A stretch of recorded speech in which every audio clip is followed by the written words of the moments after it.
Hello, everyone. Welcome to another episode of Cryptid Cartoons with Dirty Fylth. I'm here usually every Saturday, pending I didn't horribly cripple my knee like I did last week, or get abducted by aliens, or beaten up by a Sasquatch or anything. I'm going to turn this light up a little bit here. Oh, 10 p.m. now. Anyways, you can also catch Dave Scott Monday to Friday, and on Wednesdays, handsome Grantavius Flavius Maximus, Legio 13, and Lee Strauss with the Max. Excuse me. With UFO Max. And then on Fridays, Lee with Element 115. And on the weekends as well, excuse me, on the weekends as well, me on Saturday. And then Mr. Rob G. Capital M, Mr. Rob G. I was successful to get my sucker out of my candy wrapper, but I realized I'm not going to be able to really eat most of the time because I have to sit here and talk. So I'm just going to wrap that up and put it off to the side. I don't know why this is so dark here. Let me test something really quick here, everybody. 1 second here.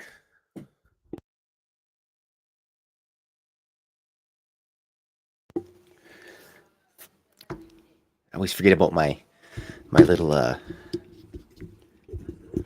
got this program thing that allows me to turn up the contrast and everything. So 1 second here. There we go. I think that works a little bit better. I don't think it actually did anything. Unbelievable. Well, I think it's about as best as I can get it. Anyways, I apologize for not being here last week. Oh, wait, I got to say hi to everybody first because I didn't. Let me scroll up here so I can say hi. Hello, Jeff Garvey. Hello, Magnus Zetterkvist. I almost confused you with somebody else. And my pal Katie Caddywhack, and Karen in the Woo Train, and Stephen Finnegan. Oh, I got 2 Europeans over here today. Cool. And Spaced Out Radio, whoever that guy is, he's pretty cool too. And what else we got here? Scrolling. Kathy Evans. Hello, Kathy. Hope you're having a wonderful Saturday so far. And maybe Susie. Hope you're having a wonderful Saturday as well. And Polly Roterman. I hope you're doing great as well. Excellent. There we go. Oh, and Jennifer. Hi, Jennifer. I think I've only ever met one Jennifer in my entire life. That was in elementary school, way back in the day, like at least 35 plus years ago. Okay, so I decided I need some thumbnails for my show because despite me never changing any of my social media stuff ever, and everything kind of stays the same, all my profile pictures and junk, I need some different pictures for my show. So I did one previously. Let's have a quick gander at it, shall we? This is the one I did the other day. There's that space frog gremlin. Look at him. Unbelievable. So, hello, Phil. Watching with my wife, Christine. Hello, Christine. And possibly any animals that you have wandering around. Hello, Nina Williams. And everybody, whoever everybody is. They're pretty cool too, probably. I meant to say, as I was rambling previously, I decided I was going to make a couple little thumbnail things for my show so I can change it up a little bit depending on what I'm drawing. So this one is going to be a Bigfoot one. And I was also going to say that no fox today. She's out at the lake and she's hunting for live zombunnies.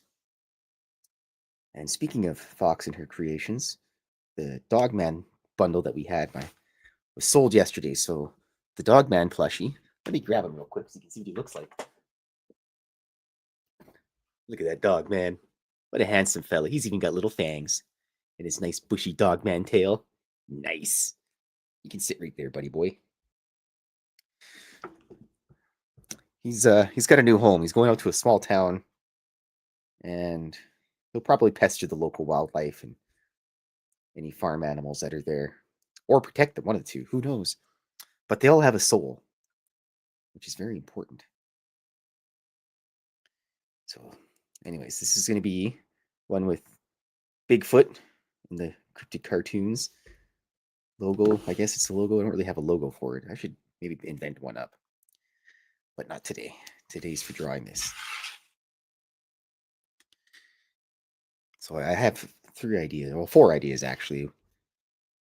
I have the space frog that I've done, which is a UFO, so that I can use that when I feel like drawing predominantly aliens and things. And then I have this Bigfoot one for when I do a drawing with Bigfoot or anything like that. And then I have a Mothman one I'm going to do. And I also have another one that's got Carl the alien. He's holding up a big sign. I kind of just whipped that one up, and I think I might just use that as well too. Can't never have too many, so that's always good. No, I'm gonna close this curtain for a second. Hold on. It's that time of year. Oh. Oh. Yes. So I wasn't here last week. I was helping my mom move, and I hurt my knee, so I couldn't get out of bed. I missed a day of work, and I just laid in bed and read books and whined about the pain to Mrs. Fylth, and she called me a wussy, which totally understandable. She's way tougher than I am. So, anyways, yeah, it's a lot better now. I can actually walk and I can sleep without being woken up every half an hour by the throbbing pain of stretched tendon muscles on the inside of my knee. I got to go for X-rays too. That was nice. The technician lady was really nice too. I can't remember her name, but I sauntered in. I'm like, hey, you just get to like shoot people with laser beams all day? She's like, yeah, pretty much. I'm not sure if an X-ray is actually a laser. I think it's just I'm not even sure. I'm not even gonna try to speculate because I don't know anything about it. If anybody knows, let me know so I can learn from my ignorance. To Mothman plushie. Oh, hiyo. Ohio. Gozamazu. I probably said that wrong.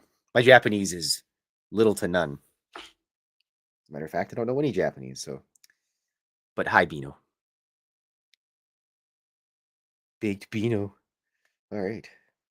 I normally don't draw people, and I don't think Fox ever does any humanoid things, but you know what? There may be a Mothman in the future.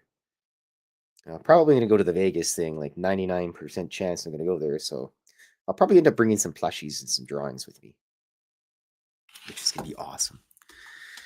I actually had a really funny dream the other day that I actually went to the Spaced Out Radio party, and I didn't bring anything except for the clothes on my back and a bag full of drawing paper. I felt kind of silly, but it's just the way she goes. Let's see here. Let's go with that one. That color. Yeah, you're good, kitty Caddywhack. No worries. Why isn't this brush is not, or this paint is not cooperating? It's full of cat hair.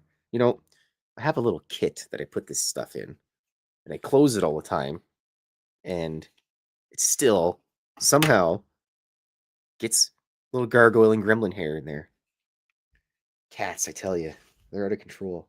They're currently outside harassing everybody in the neighborhood, so gives me a little bit of space. I don't have to be piled on by the gremlin or the gargoyd. So, other than that, I have some excellent news. My second book is finally out. I kind of showed it during this week. I was a little bit busy too because important days during this week and everything. And I got myself a pizza, which was tasty. It's always good. Yearly birthday pizzas are the best. They just taste that much better, especially when you don't have to pay for it. So, but yeah, here I'll show you a picture of it. Ooh, look at that. This is my second book. I'm just gonna plug this for a second here because I might as well. And this one's got maybe like 100 drawings or so. I even have a couple. There's Bigfoot and the skunk ape. Why are you so grumpy? I need a bath and I stink. Yeah, he's smelly. There he is with his moose juice. And there's Mothman. I even put I do a couple drawings for Brandon Fugel, and I send them a whole bunch of drawings. And yeah, it was interesting. So I did that, and I also have a couple comics I put in the back too. The Dave and Science Bob comics, absolutely hilarious. But I'll show some more later. Yeah, Bino, Amazon's brutal because after it's all said and done, I pretty much make like $1 or something off a book. I don't really care. It's not really, I don't know, I'm not like a New York Times bestseller or anything. it's more for me, and if anybody ever wants one, cool. But it's more for me because I've always wanted to publish books, so I get to do what I've always wanted to do: publish books and share my cartoons with people, and that makes me happy. If I can make somebody's day by them having a chuckle out of my cartoons, or if they just enjoy watching it or reading them or whatever, and that's good. My mission is complete then. But I'm going to trying to find a publisher. The only thing with a publisher is you have to buy a whole bunch of books when you publish them, and it's a little bit pricey. And I'm not a very rich guy, but that's not really important. I'll get to that bridge when I cross there. But I think for my third book, I would like to try to find a publisher, and even if I buy a couple author copies for myself, and then I can sell them to people around where I live. My friend Don's going to buy a copy off me today. I have to go and deliver one to him and another one to another friend. And Too Loud Don, I call him. And excuse me. And the postage is basically the same as the book. It's just stupid. Shipping anything is stupid right now, especially Canada Post in Canada going on strike every other month. And yeah, it's not my fault that they have terrible business practices, but what do I know? I don't run the business, so yeah, Canada is hilarious. We get taxed into the ground and we get nothing in return for it. Nice. I have to have a swig of my delicious. What am I having today? I wonder. This is T&T Supermarket Earl Oolong Tea. Ooh, it's so long. Well, Bino, I could shoot me a email, and I can find out how much it would cost to ship it to you. Let me put my email in here. Yeah, it's shipping costs are just stupid. So, but if you do end up liking it, then yeah, I'll definitely do that. I like to sign my books for people, and I also enjoy. Usually, when I send them to somebody, I sneak a little drawing in there somewhere in the book, and then they takes them a while, and sometimes they go, "Hey, there's a drawing in the back of this book. That was really neat." I would like my books to be in a library somewhere, which I do have a form for it, and I just have to fill it out, and I can see if I can get the Edmonton Public Libraries to carry my book, which would be neat. I told them I'd just donate a couple, just because I think it'd be cool. But I'd like to have my books in an actual bookstore. Then I could go in and sign the books in the bookstore, and then they'd probably yell at me and be like, "You can't yell at me. It's my own book." But that's a whole nother set of stuff to deal with. And I'd like to do like a book signing. That'd be kind of neat too. Sit around and people come over and look at your book and sign stuff. Yeah, the old UFO world. It's full of grifters trying to sell cartoons and $600 sky watches, and watch my new video about the same thing that we've all seen. But the thing is, I've always been interested in UFOs, so it can die all at once. I'm still just interested in drawing them, and I like all the characters that I've made. I have fun with it. And like I said, if anybody else enjoys it, then perfect. But yeah, for the most part, the UFO world's dead because we have perfectly clear videos of every other thing, and they can use a spy satellite to read what your book you're reading or whatever. But yeah, it comes to UFOs, no, we can only give you these grainy little videos, and yeah, yeah. Well, what are you gonna do about it? Not much. And I don't ever like to stress anything that I can't really change myself. Yeah, grifters are trying to sell books. Dorks. Ah. Still a cool subject though, no matter what, because obviously there's something, quote unquote, something strange that lives adjacent to us. And will we ever know? Probably not. But it is fun to research this stuff, and maybe until they cart an alien out in front of TV and be like, "Hey, yeah, there's aliens," and they've been here for a long time, or they're new, or whatever the deal is, then we're pretty much just gonna get the same stuff over and over, and everybody's gonna fight each other, and all the big radio TV guys that have their shows that fly people in and they sit there and they talk and drink wine, they'll have to find something else to do because that's usually how it goes. But they can do whatever they want. I'm going to do what I like doing. Excuse me. And that's drawing cartoons. And I guess I get to ramble to people here too a little bit. That's always nice. People put up with my incessant ramblings. I just figured I might as well do this since I'm going to be pretty much doing it all the time anyway. But I've started my third book as well. That's like I said, all the writing and everything that's my least favorite part of it all. Because I'm not a bad writer, but I think you just kind of like to leave that for the professionals. I'm more of a cartoon type guy. It's actually one of my friend's birthdays today. And he always knew me when I met him in Vancouver when I went to animation school. And he always just knew me as cartoon guy because I'd go to the pub and sit there and draw cartoons and slug wobblies. And that's just kind of it's usually how I meet most people, really, to be honest. I go somewhere and a grown adult carrying around pencil crayons and everything in his pocket. And then what does he do? Sits there and draws cartoons. Nice. Actually, I need a little bit bigger size brush here. Hello, Dirty Fylth and friends in the chat. Hello, the Jaquita. I hope you're having a wonderful night. Mr. Fylth, if I want to try and draw a cartoon cryptid, what should my mindset be? Just do it. Pick a cryptid you like. Maybe you like Mothman or something. Maybe you like Mothman.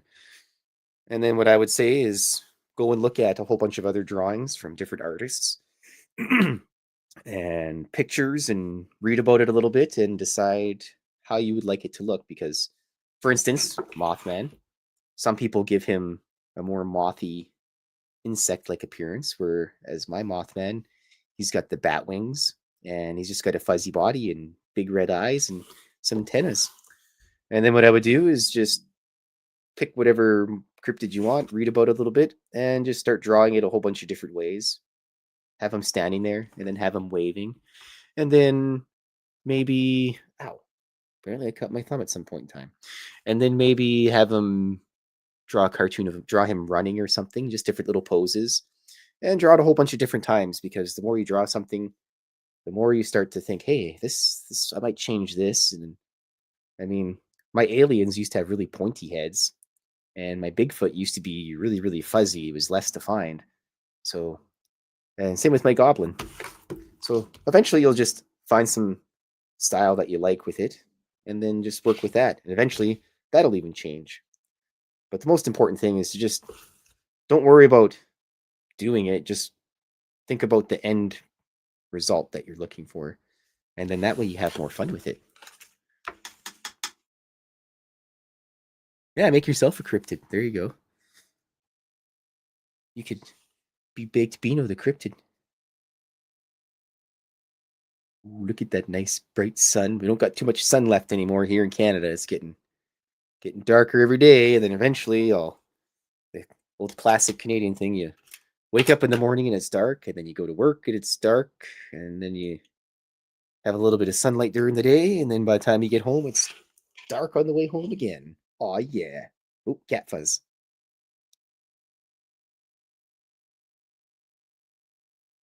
Yeah. Oh, I'm sorry. Oh. It's still a little bit annoying to sit down. I have a stupid knee. I don't know what I did exactly. I mean, it was last Wednesday, and I got home and everything, and my knee just kind of felt tight, and then woke up Thursday and it was sore, and went to work and did my usual workly stuff, and then got home, and normally on Thursdays I kind of clean up my house and everything and shave my scruffy face, my dome. I look completely different when I have like a little bit of facial hair scruff. I always tell people that's when I do my crimes. I do all my crimes while I'm scruffy, and then I shave my scruff off, and then all the facial recognition stuff can't find me. But yeah, I got home on Thursday, and I just went right down to bed and took my ice pack out. And well, and by ice pack, I mean I have one ice pack, and then I was using a bag of frozen peas, and I just constantly replace those all night. So, and as it stands right now, I can't fully bend my knee all the way back. I guess I went for X-rays and ultrasound stuff, and doctor's like, "Yep, pulled some ligaments in your knees." I'm like, "Oh no, doctor, we have to cut it off at the head." He goes, "Not this time, filthy." So, luckily, I did not have to lose my head, but I just cried and whimpered about it and whined like a little baby. Get a rather large dome. Beano with his big bad dome. Thanks, Kitty Cattywack. I appreciate it. I wish all the people that say nice things about my art, I could somehow get that in writing and then go back in time to the one animation school teacher I had, Taylor Potts. What a dweeb. He's like, you have to. I just remember he was such a jerk to me because I didn't want to draw exactly the way that Disney drew their stuff and Pixar drew all their stuff. And it's like, how come you're in animation school if you don't want to work at Disney? And it's like, I'm in animation school to learn animation. And it's my $40,000 I'm spending on it. So just teach me how to do it and, carry on. But he always said I wasn't allowed to have my own style and you'll never do anything with unless you're doing it the way that we teach you and blah, blah, blah. And well, I guess who publishes a calendar every year and has 2 books? This guy. Oh yeah. Yeah, no climbing trees. I leave that for the missus. She probably can't do it anymore because she's got crippled wrist too. That's the thing when you get old. Everyone's like, when you're younger, and everyone says, "Don't get old," and you're like, "Yeah, whatever. I'm gonna go run in traffic or whatever." And then once you start getting older, and everything starts breaking down, and then you realize, oh, geez, now my knees are sore, and I'm a big crybaby. And then next thing you know, you're old and living in an old folks' home, and your kids never want to come see you. And I know what that's like because I worked in an old folks' home. It was probably my favorite job ever, actually.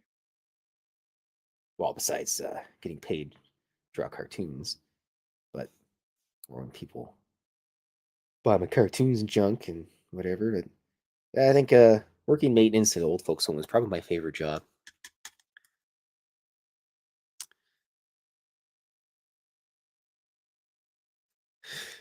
Yeah, Kitty Cattywack. I kind of get what they're doing, right? They want you to basically fit into that mold so you can get a job at those places, and that's what most of the people that went to that school wanted to do. They wanted to get a job at Disney or Pixar and work on the Marvel movies and everything. And I still, every once in a while, I still see people that I went to school with. I still see their names and credits. And I used to follow a lot of them on my Facebook and junk like that. But I just pretty much removed everybody off Facebook that I just don't know personally because basically everybody just devolved into whining about politics or they have just gone separate ways on things. So I don't really, I don't like to get upset about things. And I'm just like a no stress guy. So I enjoy my relatively boring life. Just draw cartoons and hang out with my couple friends and play with my cats. It's peaceful. And I think I did all these stupid things when I was younger, and now I don't have to go partying or do any of that stuff anymore. Yeah. Even when I go to concerts now, it's like, yeah, working for the man. Actually, I work for a pretty good guy. My boss is. I've kind of known these guys for a long time, anyways. I helped them move a couple times when they were move their business and everything, and it's not bad. I'm pretty lucky with. I'm just a pretty lucky guy overall with everything that I done. Hello, Mister. Hello, my boy. What are you doing, Mister? Come here, Mister Gargoyle. Ugh. My Gargy boy. He's the most handsome boy alive. My Gargoyle. I love this guy. You're the best, Mister. He's my shadow. Anyways, I forgot what I was rambling about because cats. Right, buddy? Yeah. He's I built him a castle. I have took a box at work and I cut it up into a shape of a castle and I wrote Gargoyle's Castle on it. And of course, I brought it home. And first thing he does, he goes and sits on it. Ow! Yeah, there you go, buddy. See ya. Sorry, mister, I can't open the window because then the light comes in, it shines on the page, and nobody can see what I'm doing. And then my ratings go down. And then Dave doesn't pay me and slices of pizza. Sorry. Rambling to the cat. But anyways, yes, as I was saying, my job is I just work in a warehouse. It's relatively easy stuff, and I just know everybody that works there, and we get a popcorn machine, and an ice cream machine, and a hot dog machine. So you can't really go wrong with it. But yeah, you're right, Bino. It's you just there's no point in stressing yourself out and breaking your back for anything in life, except for maybe friends and family. That's one thing, but jobs, just demands of the general overall society. There's no reason to hurt yourself over that kind of stuff because I don't know. It's going to be there with or without you anyway, so there's no point of trying to do more than you need. Ain't that right, Mr. Man? Now he's just curled up on the ground. I have two different types of trees that I generally draw: the coniferous and I forget what the other name is, but deciduous. Holy. First day with my new mouth, apparently. And then I have my bushes that I always make sure is nicely low and cropped nice and short, and trim and prim and proper. But sometimes it's all right to have a bush that's out of control as well. There's nothing wrong with that.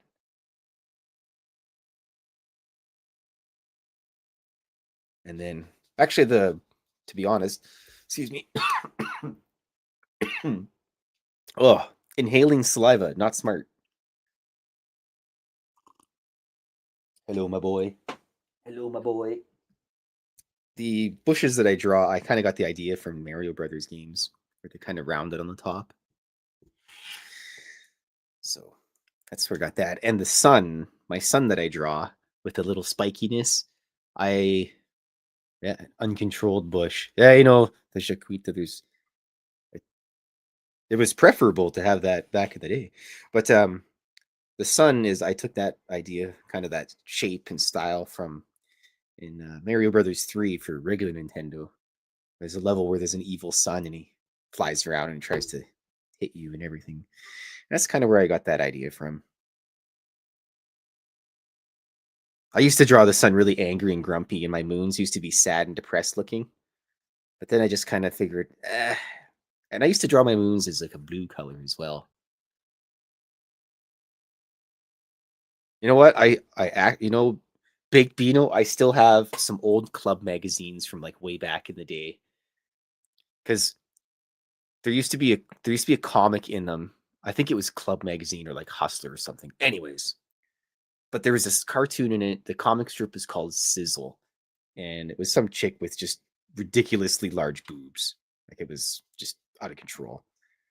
And she used to just do regular job stuff, and all the other male characters would just get all horned up, and there was like wieners, and it was funny. And that was about the same time I got into Heavy Metal magazine, and I was actually talking about heavy metal the other day with a friend of mine, and because we were talking about comics, and I just mentioned that I never really read a lot of Marvel or DC because the characters I just didn't really like the characters. They all just seemed to be kind of copies of each other, so to speak. And then the same with, and then I eventually read a lot of Dark Horse comics because they had Predator and Aliens and the absolutely awesome series called Grendel by, oh boy, what was I think the guy's name was Mike Wagner, I think was his name.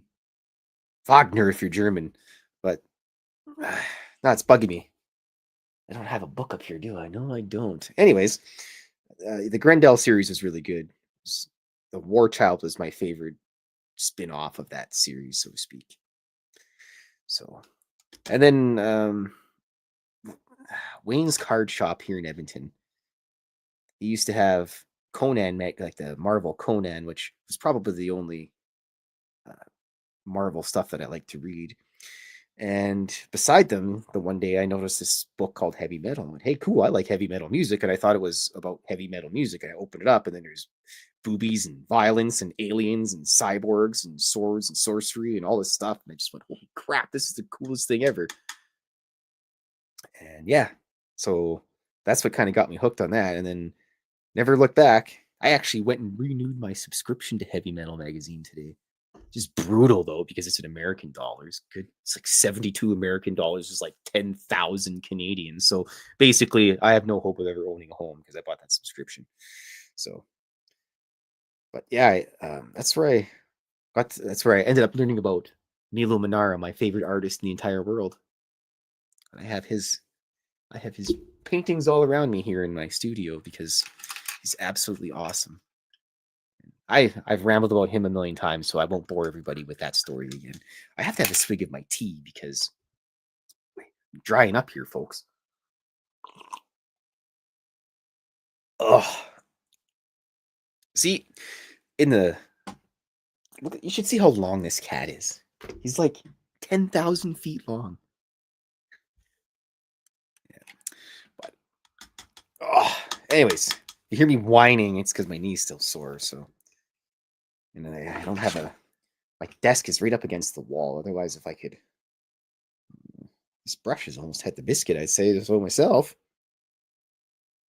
I'm gonna put that in the check later brush spot, which means I'll have to check it later and do some stuff. We should go back to trading goods and services. No money to control people. But you know, the thing about money that I like the most is when I go to America and I take all my money and I get it turned into $1 bills.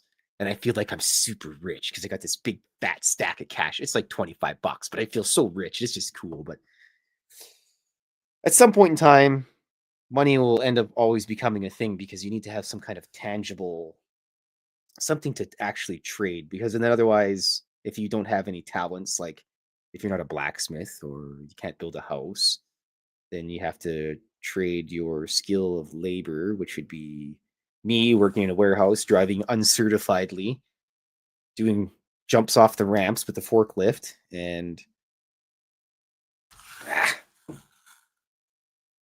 boy, why is your cat fuzz everywhere?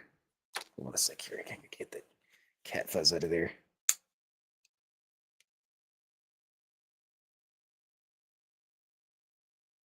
Come on.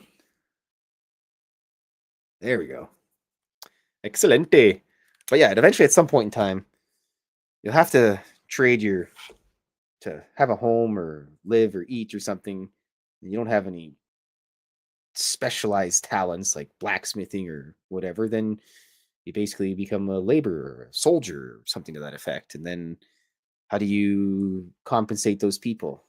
You could just give them food and lodging, but they want to. People have things that they want to do. They want to go fishing in their spare time. They like to go hunting in their spare time. Maybe they draw cartoons in their spare time. So I guess it just comes down to you just have money as some sort of thing that'll allow you to do other things. Or I guess you could trade cheap hand jobs for places to stay or something. But actually, one cool thing that I found about my art is when I go places and sit around and draw cartoons, people are always like, "Can I? We'll buy you a drink if I can have that." I'm like, "Yeah, sure." So I've gone to. I would just go over to the local pub by my house and have half price wings on Saturdays, and then a lot of times people just, "Can I buy a drawing off you?" Sure. Do you get a book or anything? Yep. And then there you go, sold a book. The best part is I can just walk back to the house and grab one. Yeah. Hello, my boy. He's clawing my feet as we speak. So, anyways, rambling away here. Fun fact: little boy reading the book in the never-ending story, never acted again, and trained as an old school blacksmith. I've watched the Neverending Story once when I was a kid, and I didn't find it special at all. Everybody rants and raves about it and everything, and I don't know. I'm just a weirdo. I never really liked a lot of the usual stuff. I mean, I was into like Ninja Turtles. I thought those were pretty cool, and I guess even with my enjoyment of role playing games, everyone's like, "Let's play Dungeons and Dragons." I'm like, "Can we play GURPS instead, or maybe like Palladium or something?" Fifth edition's not bad for a role playing system, but it's good to get people into it. It's a good gateway. It's a good gateway drug to squandering your money on role playing systems, and then there's those poor guys that basically start doing the crack cocaine of the RPG and tabletop world. Warhammer. I know a lot of people that have sunk money into that. I never got a chance to because my cousin and I split on the Warhammer box. It was the elves and the Skavens, I think. Or no, it was the elves and the humans. Or the humans and the Skavens. One of the two. Anyways, we bought the thing and then we told the guys, like, hey, we're not really good at painting. And he goes, oh, just come down on Wednesdays and we'll teach you how to play and everything. And so we went down and get there. And of course, what do you mean you have unpainted miniatures? It's like, I don't really know how to paint them. And we were kind of coming down for a lesson. And then the guys just basically gatekeeped us out of the place. So, yeah. It's pretty bad when the nerds make fun of other nerds. If you're a nerd and a nerd makes fun of you, the guy making fun of you is probably a Warhammer guy. I'm just digging on Warhammer. If Fox was here, she'd probably smack me in the head. She's a big Warhammer nerd. She likes her futuristic Warhammery stuff. But as I said, Fox is currently out at the lake searching for zombunnies, which would be absolutely hilarious to watch. She's probably just hanging out with a bunch of bikers, aliens, and government conspiracy people, and all that kind of stuff. Look at that. That's nice. There we go. I forgot a little bit of blue down there, didn't I? Yes, I did. Let me get my blue pen out. A blue watercolor pen. Nerd hierarchy. Yeah, that's the thing. Damn nerds. I've never been comfortable going into Games Workshop places or anything like that. Everyone just feels so. Even like regular nerd stores, you go in there and it's like, just actually, you know what? It's just going into any retail place, anyways, to begin with. Because first of all, I don't really like people, and then two, I just hate going to a store and everyone's. You just get some dickhead. Oh, could I help you with anything? It's like, I'm gonna leave now because if I needed help, I would have come and asked for it. But now I understand you gotta make sure I'm not stealing anything. But seriously, buddy, if I was going to steal anything, you'd never know about it. So, not a great cat burglar for nothing. Right, mister? Yes. My gargoyle agrees with me. He'll pretty much agree with anything as long as they give him snacks. So, what is Gargoyle doing? He's just sitting there looking very handsome. He's right there on the ground, right beside me. I'm going to pet him. Hello, mister. Hello, mister. You're handsome and everybody says to say hi. You know, you open the door for these dickheads and they want outside so bad. And you open the door and then what do? Just sit in the house.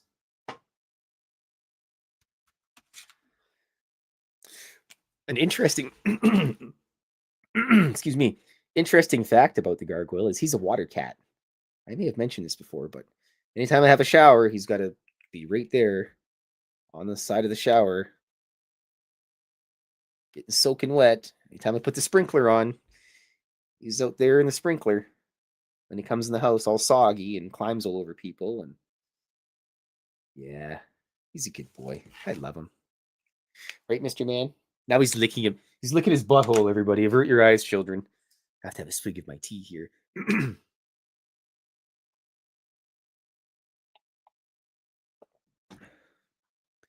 All right. Gonna do the canopy top for the UFO. And then it's just about time to get onto the. Ooh, that's a little bit green. That's a little bit green. I don't want that in there. And then it'll be time to get on to the inking phase. Holy crap, 40 minutes gone by already. Time flies when you're having fun, which is true because I always have fun when I'm doing this. It's also nice that there's people I can ramble to. I mean, I'm just gonna sit here and talk to myself anyway, so this way I don't look like I'm completely insane. But there we go. Look at that. Oops, and I have to do the beam of light. I once walked out of the store with new sunglasses on my head. You know, I've done similar things. Uh, one one time I went to Muggins and I had about 10,000 vodkas and whiskeys. And I went back the next day. Did I pay for all my stuff? Yes, you did, Filthy. You're okay. Okay, cool. I have to make a stop by there today because, as I said, I have to sign a book and sell a book. Because Too Loud Dawn bought a book from me last summer at the art walk. And he's always like, Klaus, you never signed my book for me. I'm like, did you bring it with you, Don? He's like, no, it's sitting at my house. I'm like, all right. I have to buy him another one for Christmas, just as a present, because he's always says that he doesn't want to take it anywhere, or he doesn't like to show it off very much because, excuse me, he doesn't want anybody to dirty it up or wreck the book or anything. I'm like, Don, you should see all my books that I have. But that was nice of you to go back and pay for that. I think when I was a kid, I think I stole a pack of bubble gum and that was about it. Other than that, I'm an honest person. I've been to places and, I get my bill and I look at it, I go, okay, there's obviously a discrepancy here because I had more. What am I looking for here? 4, 5, and I got number 60 just for measure. I was just an honest person. It's just the way I was brought up. So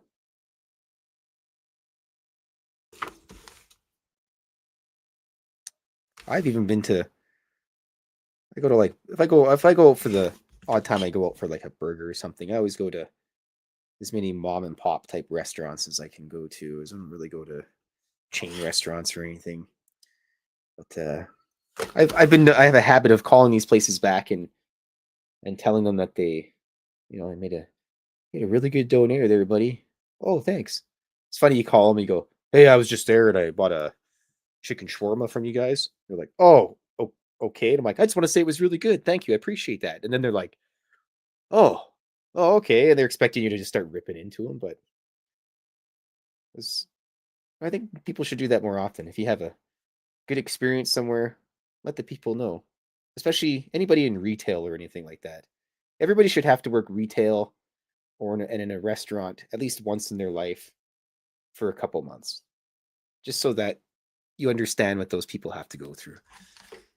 And I've worked retail and I've worked in restaurants. And people are jerks. That's probably why I don't like people.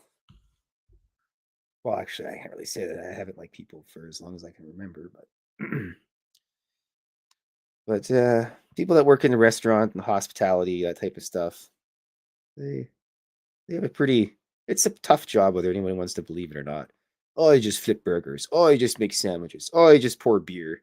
Yeah, well, you know what? You're on your feet all day. You don't really get any appreciation from anyone. And the second one thing is wrong, then it's the end of the world. I mean, just go look at reviews and everything. You look at any review, most people are like, "This was really tasty," and then the negative reviews are always like, "Oh, the waitress was pushy with the bill. She came with the bill and just dropped it off, and then she left." And maybe that person was having a kind of a bad day or something. You never know what somebody else is going through, so there's no reason to just rip on people. Obviously, there's times where people will go out of their way to be jerks to you or something. That's one thing or another. Then by all means, go as unceasingly merciless as possible on them. But you look at some of these reviews. Oh, they gave me the wrong pop, or the sandwich wasn't as good as I wanted, and then this and that and the other thing. There always seems to be some complaint, but they don't ever. You don't know what exactly transpired, and it's not like anybody's going to write a complaint and be truthfully honest about maybe what happened. Did they say it was really busy in there, and that's why the waitress was having a hard time getting to your table? Probably not. So, like I said, you take it with a grain of salt, whatever. Unless it's one of those hard, bricky rock salt things. Those, yeah. But anyways, I've actually been to restaurants and I've got the entirely wrong meal and ate it anyways. And then by the time I'm halfway through it and the waitress comes back, she goes, "Oh, they gave you the wrong meal. Whatever." I probably screws them up, but eh, I never thought about that. Maybe I should have done that. But either way, I've never really, I don't really have any bad experiences when I go places. I think it's probably because I'm not really expecting anything good to happen. I'm just expecting everything to just go. So Big Bino says he couldn't do hospitality. I'd bitch slap too many rude customers. Yeah, I've joked about that. I, I was at the Muggins the one time, and it was on like a Sunday, and my friend Barb and I were there. Hello, Mr. Man. We were there till like they closed at like 9 o'clock on Sundays. We were there till like 10:30, and I was just making a joke. I'm like, wish these damn customers would go home, and we know all the people there really well, so they didn't really care. But it's people think because you're the server or you're doing this or something that they somehow I'm paying your bills. I'm paying your salary. Blah blah blah. Like anytime people say that kind of stuff, you just want to walk out. I actually have a since I like to tell stories. When I lived in Vancouver, um, we used to go to this place. My cousin and I used to go to this place called the Neighborhood Noodle House. It's like I think they were like Vietnamese, really nice people that worked there. Delicious. And we'd go there all the time. I'd order box G, my cousin would order box H, and we'd also get the dry garlic green beans, which were a little bit spicy, really good. And everybody, for whatever reason, anytime you tell people about the neighborhood noodle house or ask them about it, they always say, "Don't go to the neighborhood noodle house because they don't like white people there. They're always jerks to white people." I'm like, okay, well, my cousin and I never have any problems. And anyway, I went there the one time, and my cousin and I seen two acquaintances that we know. They're like, "Oh, hey guys, come sit with us." So we went and sat down with them, and we ordered our usual thing. And the lady came and uh, gave us our water. Okay, thanks, thank you. And the lady that was with us, she goes, "You don't have to say thanks. That's her job." It's okay. Maybe this is why they treat you like crap when you come here. So, anyways, they had already ordered their meal before us, and so we're waiting for ours. And it was getting really busy, and it was a different waitress brought the meals out for our friends. And the lady didn't know, or she was young anyway. She must have been like 15, because it's like the Asians always have all their like kids working at the restaurant and everything for them, right? Why not? Like it's just they just do that a lot of times. And so the kid didn't know any better. She brought the stuff out and she mixed up the plates between the two of their two friends. And one friend goes, she looks at it, she points, she goes, "This isn't my meal. He ordered this and I ordered that." And then the girl kind of got all wigged out and didn't know what to do, and she had terrible English, and yeah, so she's trying to like fix this up, and then the lady that we're with just being a real snob about it. And yeah, I don't know. I didn't understand why. How hard was it for you to just switch the plates around yourself instead of making this young girl struggle mightily and hate her job even more? It's already like, great, I got to go work with mom and dad today, and I dummy people yelling at me. So it's just like I said, just gotta treat people nice. I think it's funny how I don't like people at all. I absolutely despise humans, but I'm always nice to them anyways because, like I said, you don't know what they're going through, and I don't really care what they're going through. But there's no reason for me to be a jerk just because I don't care. Doesn't give me the right to be a complete snob to people. And then what do I do anyways? I hold the door open for old ladies and kids and young people and everyone in between anyways. It's just because that's just the way you got to do things. This time was just how I grew up and everything. So I'm like a walking contradiction here. So, but whatever. Not much you can do about it. Wasabi. Ooh, I have a story about wasabi, the jacuita. When I lived in Vancouver, my friend and I, she actually, I were, uh, she does my website and she helps me with my book, does my book and everything. We're talking about avocado. And so I was like, oh, we're gonna get avocado rolls, right? Because you're in Vancouver, there's sushi places everywhere. So we went to the place across from the school.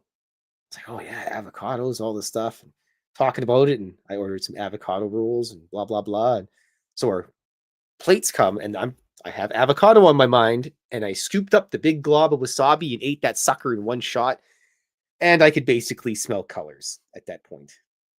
Yeah, I think my nasal passages were cleared for about a month. Apparently, the look on my face was hilarious as well.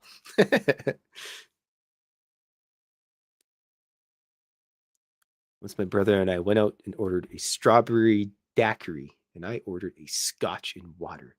Guess what drink they put in front of me? Ooh, yeah. Strawberry daiquiri for the ladies, I guess. But no, that's like the missus. I never take the missus anywhere, but I'm sure if we went out somewhere, she'd probably just order Earl Grey with Carol Ann's or some kind of Irish cream or whatever, or just Earl Grey. But I have a feeling that's how it would end up. I'd be like, "Ooh, give me a vodka slime," and then she'd probably order like just a bucket of whiskey, whiskey in a rusty bucket. She'd probably order, and they'd come up and be like, "Oh, whiskey for the lads." Actually, I think I'm gonna have a rusty gauntlet today. Actually, which I haven't had one of those. It's my birthday beverage. It's not my birthday today, but that's already long past. But a rusty gauntlet was from a book series called my favorite book series called the Malazan Book of the Fallen. And the squad mage, I believe it was Bottle. They were pouring drinks and whatever, and he ended up mixing red Filari wine with dark rum. And apparently it sounds disgusting, but it's pretty rowdy. So it's a short glass, half dark rum, half red wine. And it has to be a nice dry red wine, preferably a German red wine. Auf Deutsch. Yeah, it's you don't drink too many of those because you'll fall over pretty quick. And I know if I when I go drop off when I go sign that book, I'm gonna be like, Matters, give me a rusty gauntlet. She'll be like, the hell's that? And I'll explain it to her and she'll shake her head and probably make it for me anyways. Actually, I should see if my pal Barb wants to meet me there. Then I gotta go to deliver another book as well. I got a lot of crap to do today. And it's annoying because my knee's bugging me. It's sore right now. And in my head, I'm crying like a little wussy about it all. I think I might stop at the dollar store and get some snacks too. Because the best time of year, Halloween time. Can't have grape or grain. I believe they call that leprosy. I'm sorry, Baked Beano. You've got leprosy.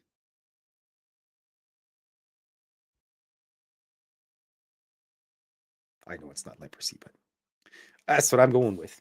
Anyways. After this, I'll show a couple pages of my book too. Spookles the cat is in the accolades. Spookles is great. Look at that Bigfoot in his underbite. What a dork. Yeah, I love Halloween candy. And the second best time of year is right after Halloween because all the candy's extra cheap. Let me just switch this to that. There we go. Since Fox isn't here, I can have my headphones on so I can listen to some music too. I've just been listening to remixes of Super Ghouls and Ghosts, the music soundtrack stuff. Just pretty much only the one song, but it's pretty cool. 1 second here, do this writing. Dirty Fylth. That's me.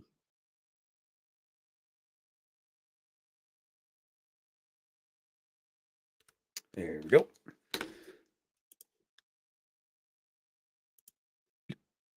Okay. Well, apparently leprosy doesn't actually make you fall apart. It's just that you lose feeling in your extremities. So when you bash them on things, or you cut yourself, or hurt yourself, or crack a knuckle, or break a bone, you don't really feel it. And so when you're constantly banging your hands on the stuff because you don't know where it is and you can't feel any pain, you don't know how much you're hurting yourself. It just starts to. That's just from what I've read. I don't know whether that's accurate because you know how science always seems to change every other year. It's like red wine's good for you. 3 weeks later, red wine's bad for you. The week after that, red wine is good for you if you have a steak with it. The next week, red wine is bad if you have a steak with it. They just never know. I think they just make this crap up as they go along, to be honest. They just have a dartboard and that's what they just select. What are we going to do this week, Jim? I don't know. What's going to be bad for everybody? And then they kind of just go from there and they dartboard it out. But yes, I got a bunch of traveling. I got my bike fixed, which is good. So now I don't have to walk all over the place, especially with a crippled knee. I just like riding my bike. Bike rides are great. My preferred mode of travel. Except that I have a, I don't want to like crank my hog or anything, but I have a really nice, really nice, oh boy. I have a really nice bike. It's a old Schwinn. And every time I go places, like I live kind of, place where I live, it's, let's just say there's a lot of human garbage that lives around here. Lots of zombies and everything, so you got to make sure you lock everything up all the time. But anyways, every time I go out places, there's always these guys like, hey, bro. And the second I hear someone say bro, I just like I just, yeah, I just hate that. God, it just kills me. Anyway, hey, bro, is that your bike? And I'm like, yesterday I was riding my bike, and the guy's like, hey, bro, is that your bike? Like, why would I be riding it if it wasn't mine? Maybe you stole it. And I go, you're right. I beat up a small kid for this bike. And then he said something as I was riding away. So that's the only downside about having a sexy bike like mine. And I have the on the where you screw over top of the um, what the heck do you call it? The the valve where you pump tires up and everything. I don't know what the technical word for that would be, but I have I bought these little my friend gave them to me. They're little skulls with glowing eyes, and you screw those on top, and it just looks really cool. But I actually found that bike in an alleyway. It was all mangled, and the gears were ripped apart. The tires were flat, and the seat was missing. And I was like, you know what? It's too good to take up and not just let sit there. So I took it home. I cleaned the bottom off that I had to find the serial number and everything. I got the serial number, reported it to the police, asked if it was missing or stolen or whatever. They said they'd get back to me. About a week later, they called me back. They're like, well, the bike's not reported stolen. And do you want the bike? And I said, yeah, of course. So I had to wait. I think it was something like 3 months or whatever. And then after that, if nobody claimed it or made a claim for it, then I was allowed to have that bike. So no, I don't have a Canadian flag on my bike. I I used to be a proud Canadian, but not so much anymore. Circumstances have changed. And by the way, the conservatives suck and the liberals suck and NDP sucks and the Green Party sucks. They all suck because they don't care about your average person. They should all be fired and replaced with average people. That's just my opinion on that. My If everybody knew all my political leanings, I'd have like no friends, so it's not really important. Because first of all, I don't like people. So we'll just start with that and leave it there. This is the 27th of September, 2025. This is, let's call this Cryptid Cartoons Bigfoot.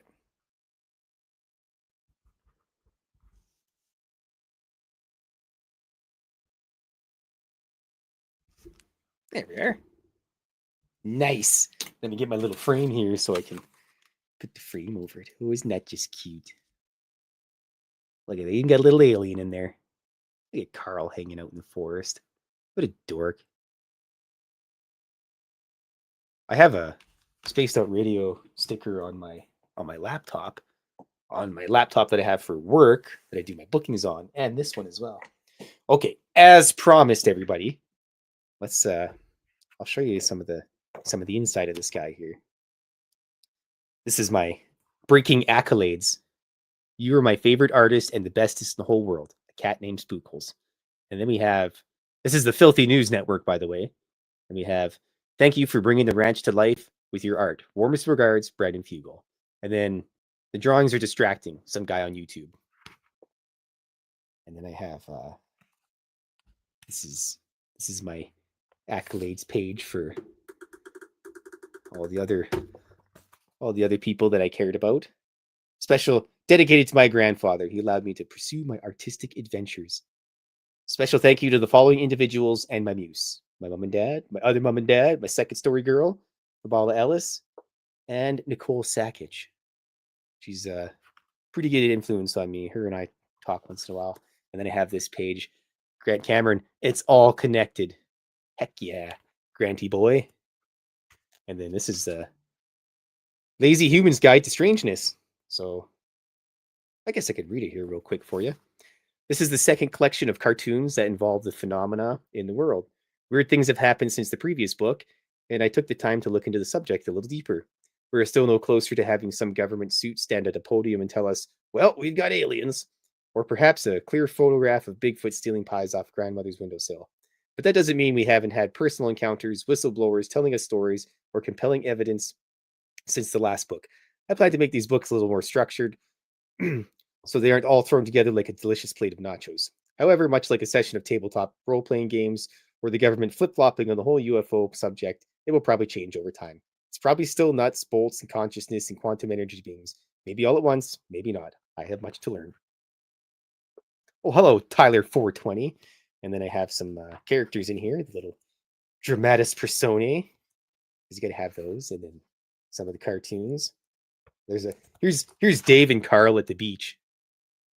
Oh, look at, of course, I made it all blurry. Broke it. No, well, what are you going to do? Not much. Oh, I've ruined it now. Let's see here. Bigfoot barbecue. There's Dave getting a massage from Bigfoot. Could you whack my spine a few times with the hockey stick, please? Yeah, what else we got here? Let me show you my favorite drawing. Oops. Oh, it's a little bit forward here. 1 second. I got John Russell in here as well. Looks exactly like him. And then we have Katie Page as well, checking out the UFO crash back in the day. Yep, it's a dead alien. She doesn't realize it, but she's in the book. Coming right up about here. Next one, maybe. Yeah, this is my favorite one. Redacted, a classic maneuver. So you have the alien dressed up as a government suit telling you stuff, and they redacted all the writing out of it. Yeah. Look, he's got the Groucho glasses. I always do that with the aliens, give him the Groucho glasses. Oh, and then we have Stan Gordon chasing after a Bigfoot. That's always good. So, and yeah, some drawings from Skinwalker Ranch. This is probably my favorite one I did. The area is like a power source. We're able to create a circuit through the dirt. Brandon's goes, what does that mean? The energy allows us to play Doom on our mobile devices. Nice.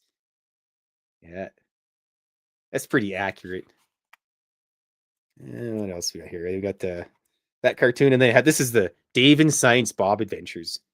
This is a long one, starring Lou Elzardo and Brandon Vogel. And then we have the Nightcrawler's Undertaking as well, and then some other stuff. Oh, look, it's me. That's pretty much what I look like. And then glossary, because you have to have a glossary in the book. So, anyways, this is that's my second book. It's available on Amazon. You just plug in Cryptid Cartoons Volume 2, and it's by, there's my name, Klaus Meidner. It's not my real name, of course. Can't let people know that. You give up your gray name, you're hooped. But anyways, I'd like to say thanks, everybody.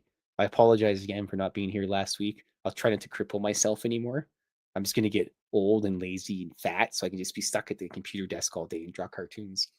But I hope you have a wonderful rest of your evening. I have to go deliver some books and read up on some other subjects that I've been interested in for a little while. Yes. So have a wonderful evening, everyone. Enjoy your Saturday, and I hope you have a wonderful Sunday as well. Whether you go to church or you have Sunday roast or whatever you do, have fun doing it. If you don't do any of those things, have fun doing it anyways. And I appreciate each and every one of you for coming in here for 1 minute, 2 minutes, no minutes. If you just drop in and say something mean, I appreciate it. Have a wonderful evening, everyone. Choose. Remain dauntless.